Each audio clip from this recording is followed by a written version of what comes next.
À Dessines-Charpieu, une petite commune de la banlieue de Lyon, Aurélie et Lionel s'apprêtent à passer une soirée bien plus physique que d'habitude. Tu te mets comment? On se met comme ça? Moi je me mets là et toi tu te mets là? Voilà, exactement, je vais me mettre comme ça. Comme ça, on se motive. Hop. Une séance de sport dans le salon. Et pas n'importe quel sport, c'est une nouvelle mode qui fait fureur aux États-Unis. À première vue, ça ressemble à une séance d'aérobic classique. Pourtant, rien à voir. Ces mouvements un peu barbares mélangent plusieurs disciplines, de la musculation, de la gymnastique et du stretching. C'est dur de revenir. Allez, il t'en reste plus qu'un là. Essaye de balancer les jambes en même temps. Ah ouais, ça tire. Hein. On dirait qu'on fait de la muscu. Aurélie est assistante administrative. Lionel est paysagiste. Ils viennent tout juste d'avoir un enfant. Comme beaucoup de jeunes parents, ils ont pris un peu de poids. Alors, ils ont décidé de réagir. J'ai pas mal à perdre quand même encore. Hein. Un petit peu. Surtout sur les côtés. Ouais. Va falloir perdre tout ça. Hein. T'en as pas mal, hein. Ouais. Quand même. Hein. Je suis pas tout seul. Ouais, c'est vrai. Pour se débarrasser de ces kilos superflus, ils ont parié sur cette nouvelle activité. Ils se sont inscrits à un programme personnalisé sur Internet. 35 € par trimestre. Avec cette méthode, pas besoin de machine de musculation. Tout repose sur le poids du corps. Le principe consiste à enchaîner des combinaisons de mouvements le plus rapidement possible. Votre objectif, mincir, être en forme ou devenir forte? Bah les trois, mais bon. Le couple a décidé de faire 4 séances de 30 minutes par semaine. Un entraînement suffisant selon le site pour obtenir des miracles. Mais quand on n'a pas fait de sport pendant des années, c'est plus compliqué qu'il n'y paraît. Bon, rien que 10 pompes, je suis défoncé. Bah celui-là, il est difficile. Allez. Aïe non, ça m'a fait une décharge. Je pense qu'il va falloir ouais, une grande volonté et de la motivation, mais on va se motiver à deux. L'objectif d'Aurélie et de Lionel, c'est de ressembler à ces nouveaux athlètes qui affichent leurs prouesses sur Internet. En moins de 3 mois, ces adeptes ont réussi à se sculpter un corps de rêve. Regarde les abdos. Ah ouais. C'est un truc de malade, je te jure, mais grave. Waouh. C'est en Californie, aux États-Unis, dans les années 70, que ce sport a été inventé par un visionnaire, Greg Glassman, qui n'avait pas beaucoup d'argent, mais beaucoup d'idées. Ce gymnaste chorégraphie des séries de mouvements tirés de plusieurs disciplines sportives. Il appelle ça le crossfit. Et la formule fait des émules. La méthode est très vite reprise par l'armée américaine, qui l'intègre à ses préparations physiques. 30 ans plus tard, plus de 20 millions d'adeptes ne jurent que par cette pratique. Voilà, doucement, pas trop bas. Ok. Dès qu'on commence, en fait, on devient de plus en plus addict. Des hommes d'affaires se sont emparés de cette tendance. Ils en ont fait des marques et proposent leurs cours sur Internet ou en salle. CrossFit, Freeletics ou encore HIIT. Ces disciplines similaires promettent des résultats rapides et impressionnants. Mais sont-elles vraiment révolutionnaires? Y a-t-il des risques? Enquête sur cette mode qui déferle sur le monde. En France, les forces de l'ordre ont été parmi les premières à s'intéresser à ces nouveaux sports. À l'école de police de Roubaix, depuis 1 an, tous les élèves s'y mettent. Allez, on y va, on se prépare. Christian est sous-brigadier. Il est chargé de l'entraînement des futurs gardiens de la paix. Allez, c'est parti, on fait 5 pompes. Allez. Pour les préparer à leur futur métier, en plus des sports traditionnels comme le self-défense ou la course à pied, il organise des sessions de crossfit. C'est parti. Si Christian délaisse les machines de musculation traditionnelles au profit de cette méthode, ce n'est pas pour rien. Ceinture-le bien. Hein. Cette préparation-là, elle est vraiment en corrélation avec ce qu'on peut rencontrer sur la voie publique.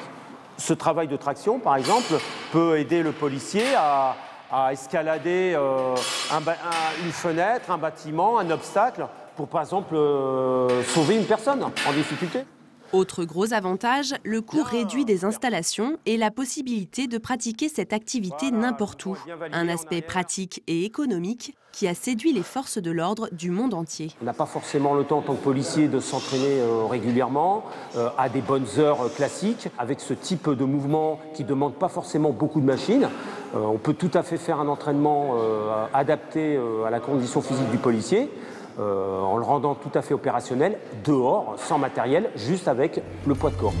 Ce matin, après 1 heure d'entraînement, la plupart des élèves sont épuisés. Mais ici, tous sont convaincus de l'efficacité de cette nouvelle discipline. On arrive à la fin là, c'est dur. C'est un bon entraînement. On peut même le refaire, nous, le soir, en entraînement perso. C'est des exercices qui sont quand même accessibles, même si c'est difficile. En France, de plus en plus de policiers ont adopté ces programmes de conditionnement physique. Et depuis 1 an, c'est au tour du grand public de se laisser séduire. Un phénomène qui commence à inquiéter certains médecins. À Paris, dans cette clinique du sport, les consultations pour des blessures liées à ces nouvelles pratiques sont régulières. Bonjour M. Gauthier. Bonjour docteur, comment allez-vous? Très bien, allez, avec moi. Florent, 32 ans, s'est fait mal au dos en pratiquant seul le crossfit.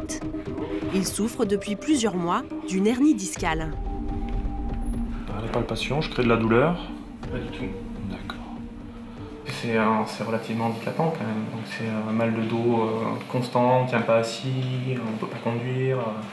Florent s'entraînait plus de 5 heures par semaine. Il s'est blessé en soulevant une haltère, une blessure classique quand on réalise mal ce type de mouvement.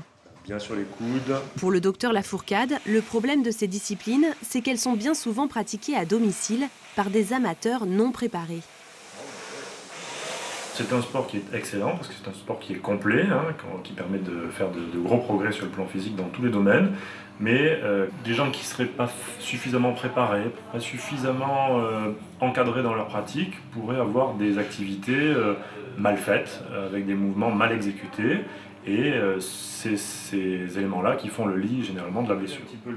Pour éviter ce risque, certains adeptes s'adressent à des coachs spécialisés.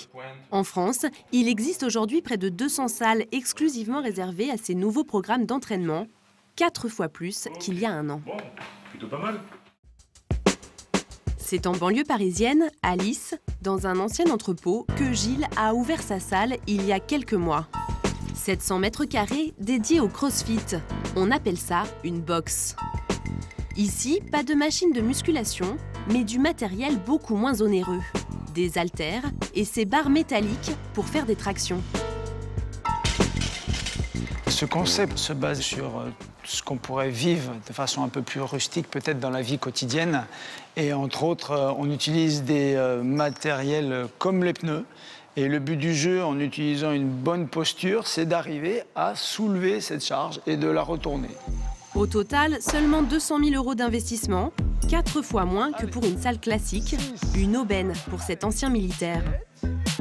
Avoir sa propre salle, il en rêvait, et aujourd'hui, c'est un succès. Gilles compte 400 adhérents et chaque semaine, de nouvelles recrues. Morgane, Lydia, bon, on va démarrer la séance d'initiation.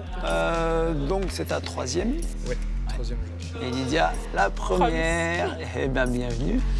L'inscription est de 70 € par mois, le même prix qu'une salle haut de gamme. C'est bon, on est parti? On est parti. Pour justifier ce tarif, Gilles met en avant ses coachs. Avec lui, ils sont 4 à encadrer les adhérents. C'est ce qui motive Lydia. À 36 ans, elle n'avait plus fait de sport depuis plus de 10 ans. 1, allez, 2. Le fait d'être assez cadré, de ne pas être lâché dans la nature, c'est un peu plus rassurant déjà. Et je trouve ça assez structuré, donc c'est motivant, quoi. Le but, c'est de vraiment faire le geste dans la qualité. Dans la qualité pour réussir l'exercice et surtout pour éviter toute blessure. Essaie de descendre, remonte. Encore. En plus de son diplôme d'entraîneur délivré par l'État, Gilles a également suivi une courte formation de CrossFit. Mais même avec un coach, ce n'est pas pour autant facile de débuter. Hop, allez, moins. Voilà, hop, voilà, encore. Redescends. Alors? Trop bien. Oh non. On check ensemble. Dans la salle, tous les niveaux sont mélangés. Certains athlètes sont beaucoup plus chevronnés et leur transformation est parfois spectaculaire. C'est le cas de Tano, 33 ans. Ce jeune commercial s'est lancé dans cette activité il y a 1 an et il a déjà perdu 20 kilos. Moi, j'ai commencé à un entraînement par semaine pour découvrir. Après, je suis passé à 2, 3, 4, 5, 6 entraînements par semaine. Toujours pour garder un jour de repos, mais oui, plus on en fait et plus on a envie d'en faire. Gilles. Mais pour en arriver là, Tano ne s'est pas contenté de séances intensives. C'est tout son mode de vie qui a changé, à commencer par son alimentation. Bonsoir. Ça va? Ce soir, dans son appartement de la banlieue parisienne, il a invité 2 amis de sa salle de sport à dîner. Je te déshabille. Yes. Qu'est-ce qu'on mange? Au menu, du poulet, de la salade et des légumes, un régime conseillé par les coachs de CrossFit. C'est un type de régime alimentaire en fait qui dit de consommer en fait uniquement tout ce que la nature nous offre. Donc on essaye de diminuer au maximum tout ce qui est produits industriels parce que malheureusement dans tous les produits industriels il y a beaucoup de sucre, beaucoup de farine, beaucoup de matières grasses et c'est des choses dont le corps n'a pas besoin. Et pour animer son dîner plutôt spartiate, Tano a prévu de regarder à la télévision la rencontre internationale de CrossFit. Cette compétition existe depuis 8 ans et connaît un succès grandissant outre-Atlantique. C'est un sport qui rend vraiment addict et du coup ça nous prend une part du quotidien qu'il n'y avait pas avant et ça devient une vraie passion. Hein. Dans la banlieue de Lyon, Aurélie et Lionel se sont eux aussi pris au jeu. Allez, c'est parti. Ils s'entraînent 3 fois par semaine depuis près d'1 mois. Ce matin, ils ont décidé de participer à une séance collective et gratuite dans un parc de la ville. Bonjour Bruno, enchanté. Enchantée Aurélie. Bonjour. Salut. Bienvenue pour ce petit entraînement de groupe, donc avec tout le petit groupe qu'il y a ici. C'est la nouvelle tendance. Via les réseaux sociaux, de plus en plus d'amateurs se regroupent pour partager leur passion. Je suis contente, je vais pas être la seule fille. Et puis on va se motiver ensemble, ça va être cool, ouais. Vous relevez, vous touchez devant, comme ça. Ok. C'est parti pour 45 minutes d'effort, en plein milieu du parc, entouré de promeneurs. L'objectif de ces séances collectives, c'est de se motiver les uns les autres. Aurélie a plus de mal, mais elle est très vite encouragée par ses nouveaux amis.